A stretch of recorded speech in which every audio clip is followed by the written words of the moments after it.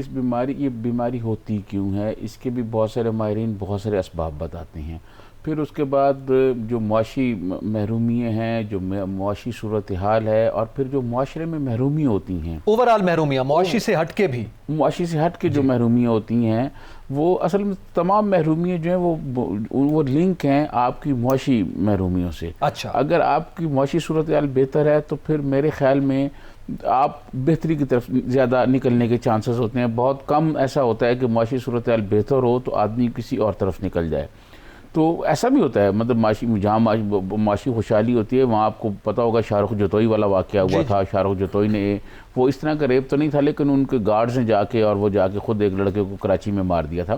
یہ اس طرح کی جنونیت جو ہے یہ وہاں بھی آ جاتی ہے. لیکن یہ بنیادی طور پر زیادہ تر دیکھا یہ گیا ہے کہ اس قسم کے واقعات وہ لوگ کرتے ہیں یا وہ لوگ اس میں زیادہ ملوث ہو سکتے ہیں جو محرومیوں کا شکار ہوتے ہیں. اب ریاست کو ایسے لوگوں کی دیکھیں, بہت ساری سن رہے ہیں, بہت سارے لوگ یہ کہہ رہے ہیں کہ ان کو سر عام پھانسی دی جائے. کچھ لوگوں کا یہ خیال ہے, کچھ وزراء جو ہیں وہ کہہ رہے ہیں پھانسی دے, کچھ وزراء یہ کہتے ہیں جی سر عام پھانسی دینے کے نیگیٹو نتائج ہوتے ہیں. مختلف رائے پائی جاتی ہے. سزائیں بالکل ہونی چاہیے. اگر سزائیں نہیں ہوں گی تو معاشرہ جو ہے اس میں امن نہیں آئے گا, معاشرے میں صورتحال بہتر نہیں ہوگی. لیکن یہ اس قسم کے جو لوگ ہیں, یہ جو جرائم پیشہ لوگ ہیں, ان کی وجوہات تلاش کرنا بھی بہت ضروری ہے. آخر کیا وجہ ہے کہ وہ اس قسم کی وحشت ناک قسم کی کارروائیاں کرتے ہیں جس کے معاشرے پہ بہت تباہ کن اثرات پڑتے ہیں. میں یہ سمجھتا ہوں کہ یہ جو واقعہ موٹر وے پر آیا ہے, ہمارا رابطہ بحال ہو گیا ہے سبات احمد صاحبہ سے, ان سے بات کر لیتے ہیں. سبات احمد صاحبہ سوری آپ کا رابطہ منقطع ہو گیا تھا. وہی سوال آپ کے سامنے رکھتے ہیں کہ کیا یہ نفسیاتی بیماری ہے, معاشرے میں اس قسم کے لوگ کیوں پیدا ہوتے ہیں, اس کی کیا وجوہات ہیں؟ جی نہیں کوئی بات نہیں. میں ایسے میں جو میں کہہ رہی تھی وہ یہ تھا کہ یہ ایک لرنڈ بیہیویئر ہے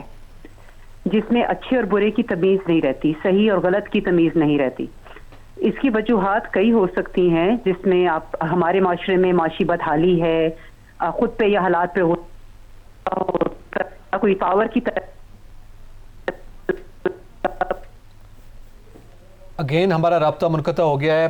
لائن میں میرے خیال میں سگنلز ڈراپ ہو رہے ہیں. بہت شکریہ سبات احمد صاحبہ, آپ نے وقت دیا, ہم سے گفتگو کی ہے اور بدقسمتی سے مکمل بات نہیں ہو پائی. لیکن سیادرین صاحب جیسے یہ بات کر رہے ہیں, ظاہر ہے اس کی دیگر بہت سی وجوہات ہوں گی, وہ ماہرین نفسیات بتائیں گے, دیگر جو اس سے لنکڈ ماہرین ہیں وہ بتائیں گے. لیکن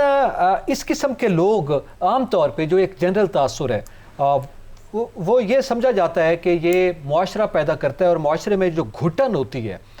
جو دباؤ ہوتا ہے, وہ اس قسم کے معاشرے کو, اس قسم کے لوگوں کو جنم دیتا ہے, اور وہ جو فرسٹریشن ہے وہ ان میں جمع ہوتی رہتی ہے اور پھر ایک دم بارود کی طرح پھٹتی ہے, اور اس نوعیت کے واقعات ہمیں دیکھنے میں ملتے ہیں. دیکھیں میں آپ کو عرض کروں کہ ہمارے معاشرے میں ایک بہت لمبا عرصہ ہوا جو تبدیلیاں ہوئیں, بہت سارا معاشرے نے ایک نیا رخ لیا, معاشرہ ایک نیا شفٹ کی طرف آیا, اور اس کی بنیادیں رکھی گئیں 5 جولائی 1977 کے بعد,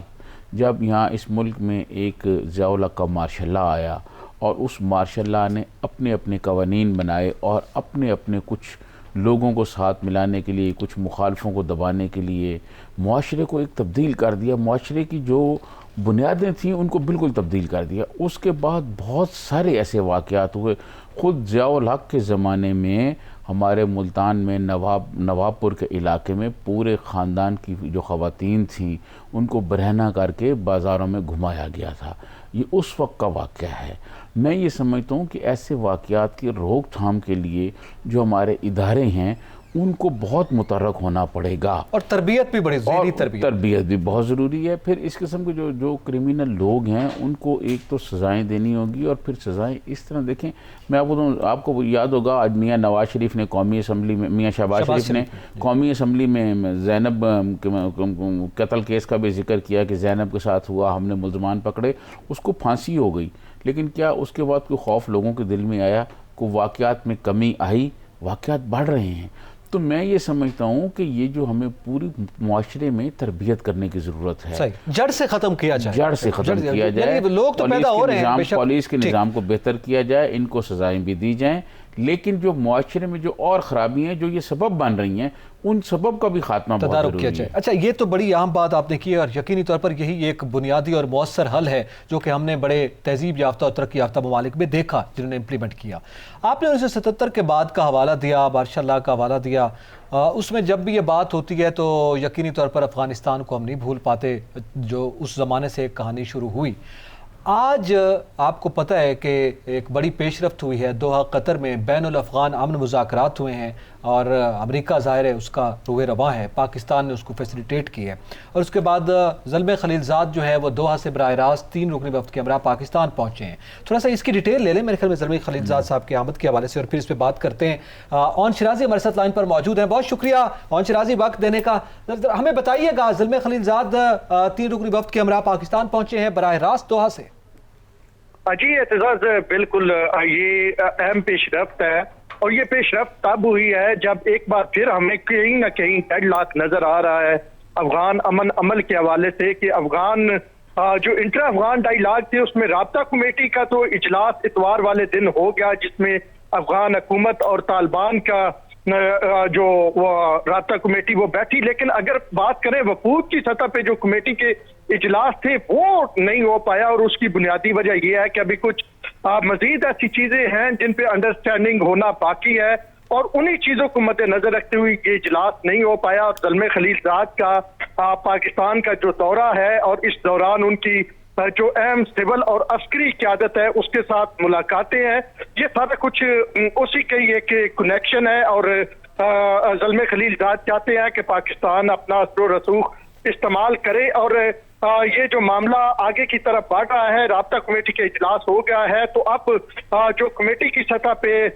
مذاکرات ہونے ہیں وہ بھی ہو جائیں، اور اس کے بعد جو سب سے اہم چیز ہے وہ ہے فائر بندی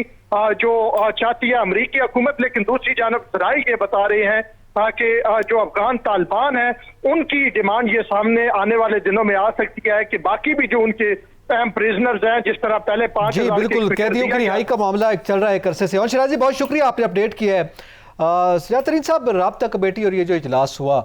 اس میں ظاہر ہے فائر بندی ایک بنیادی ڈیمانڈ ہے، وہ میرے خیال میں بہت آگے کا مرحلہ ہوگا، اور وہ قیدیوں والا معاملہ بھی چل رہا ہے، لیکن چلیں یہاں تک تو پہنچے کہ بین الافغان مذاکرات ہوئے ہیں اور پاکستان سے پھر مزید بھی کہا جا رہا ہے، کیا سمجھتے ہیں آپ؟ دیکھیں، میں آپ کو عرض کروں، بات یہ ہے کہ یہ جو مسائل ہیں ان مسائل کو پاکستان کوشش کر رہا ہے کہ حل کیے جائیں۔ دیکھیں، اب تک جو صورتحال ہوئی ہے، جو چیزیں آئی ہیں سامنے، اس میں پاکستان نے بہت بڑا رول کیا ہے، اور اسی وجہ سے یہ طالبان گروپ امریکہ کے درمیان مذاکرات ہوئے ہیں، وہاں سے جو امریکن فورسز ہیں ان کی واپسی کا راستہ ہموار کرنا ہے، کیونکہ ٹرمپ کے الیکشن آ رہے ہیں، وہ الیکشن میں جا رہا ہے، اور وہ چاہ رہا ہے کہ جو باتیں اس نے کہی ہیں وہ تاکہ ان پر جلدی سے عمل کرائے اور اپنی عوام کو بتائے۔ دوسری جانب آپ نے دیکھا ہوگا کہ مسلمان ممالک جو ہیں، عرب ممالک جو ہیں، وہ ان پر اتنا دباؤ ہے کہ وہ اسرائیل کو تسلیم کرتے جا رہے ہیں، اور بہت ساری اطلاعات یہ ہیں کہ آنے والے چند ہفتوں میں بہت اہم مسلمان ممالک جو ہیں وہ بھی شاید اسرائیل کو تسلیم کر لیں، عرب ممالک جو ہیں۔ تو میں یہ سمجھتا ہوں کہ ٹرمپ کو یہ جلدی ہے کہ وہ یہ کرے، اسی حوالے سے وہ بات چیت کرتے جا رہے ہیں، اور وہ کوشش کر رہے ہیں کہ کہیں کوئی ڈیڈ لاک نہ آئے۔ اگر کوئی ڈیڈ لاک آتا ہے تو اس ڈیڈ لاک کو حل کیا جائے پاکستان کے ذریعے، اور پاکستان کو یہ کہا جائے۔ اسی حوالے سے میرے خیال میں زلمے خلیلزاد آئے ہوئے ہیں، وہ براہ راست یہاں پہ آئے ہیں تاکہ اثر و رسوخ استعمال کیا جائے۔ اس پہ مزید بھی گفتگو کرتے ہیں ناظرین، یہاں پہ وقت تو ایک بریک کا، ہمارے ساتھ رہیے۔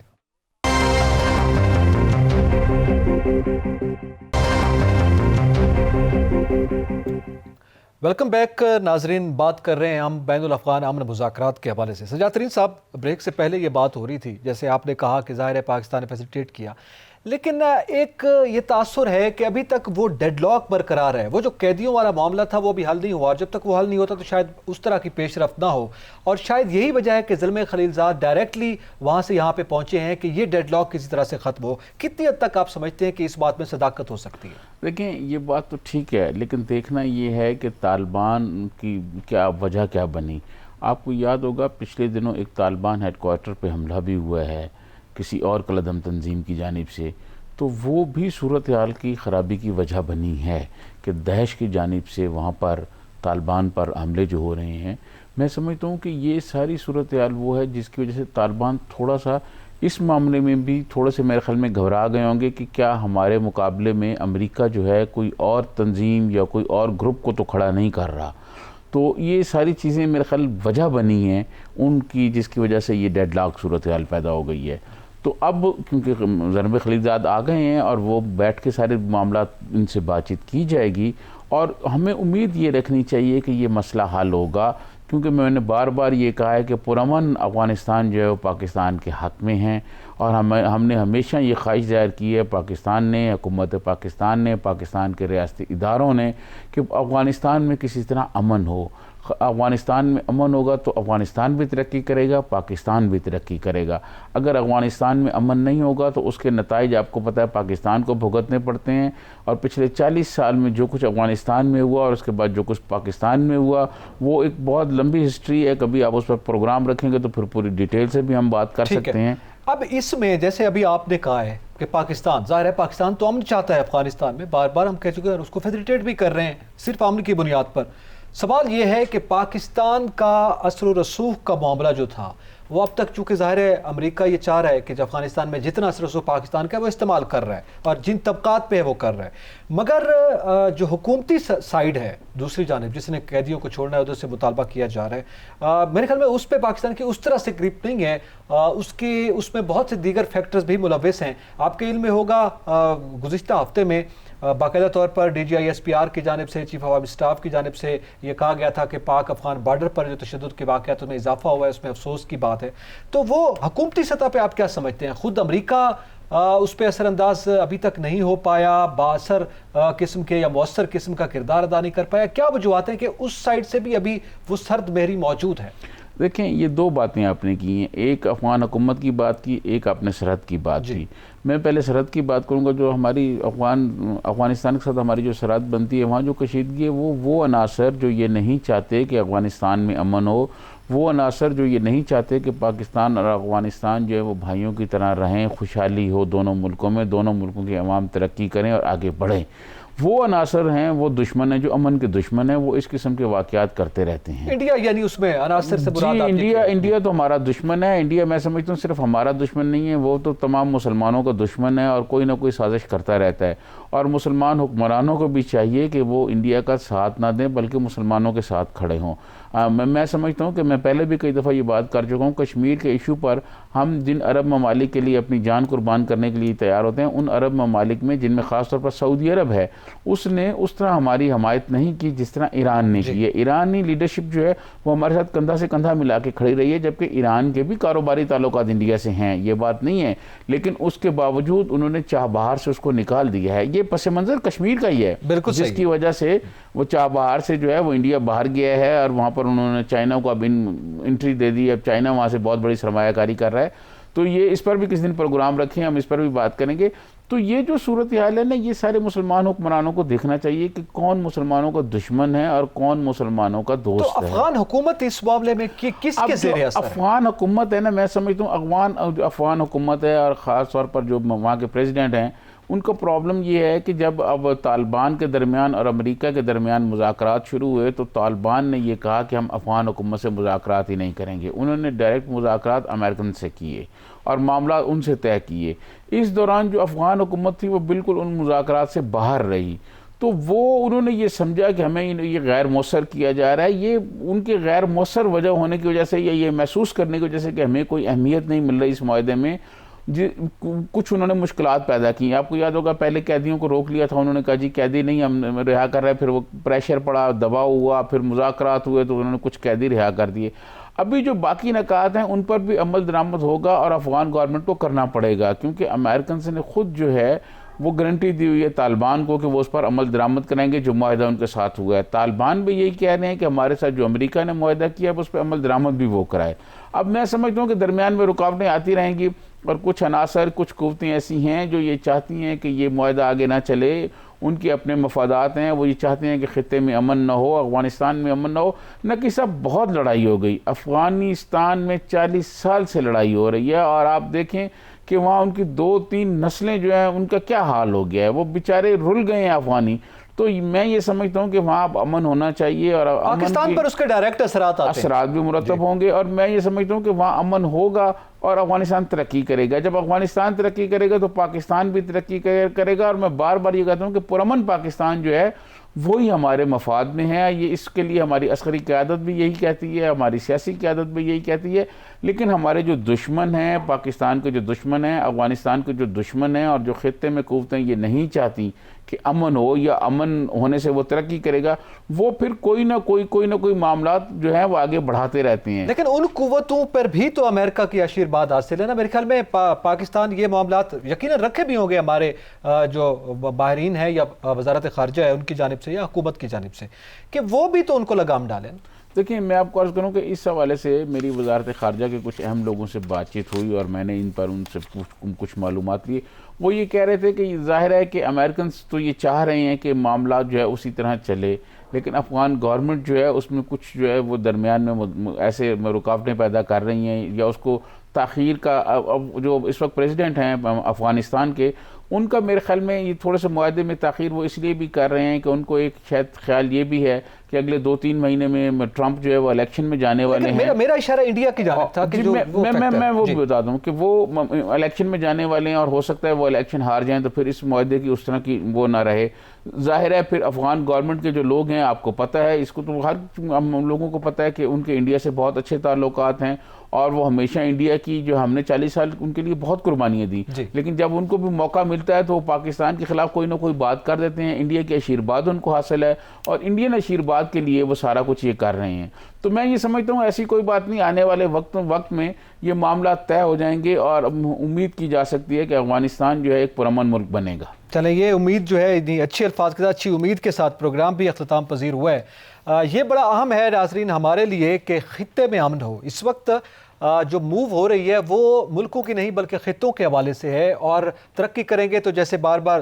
سجاد ترین صاحب بھی ذکر کرتے ہیں اور آرمی چیف کا یہ حوالہ دیتے ہیں کہ انہوں نے کہا تھا کہ خطے کی ترقی کرتے ہیں، ملک نہیں کرتے۔ تو اب خطے کی ترقی ہی ہماری ترقی کی ضامن ہے، اور یقینی طور پر پاکستان کی اب یہ پالیسی ہے، اور آنے والے دنوں میں مزید واضح بھی ہوگی، اور اسے پاکستان کو یہ پالیسی رکھنی چاہیے کہ ہمسائے کبھی نہیں بدلے جا سکتے، تو ہمسایوں کے ساتھ بہتر تعلقات، اور کہیں دور والوں کی جو پالیسی ہے اس سے شاید دوری اختیار کرنی ہوگی، تو حالات بھی بہتر ہو سکتے ہیں اور خطہ بھی ترقی کر سکتا ہے۔ اعتزاز دکی اور سجاد ترین کو اجازت دیجیے، اللہ حافظ۔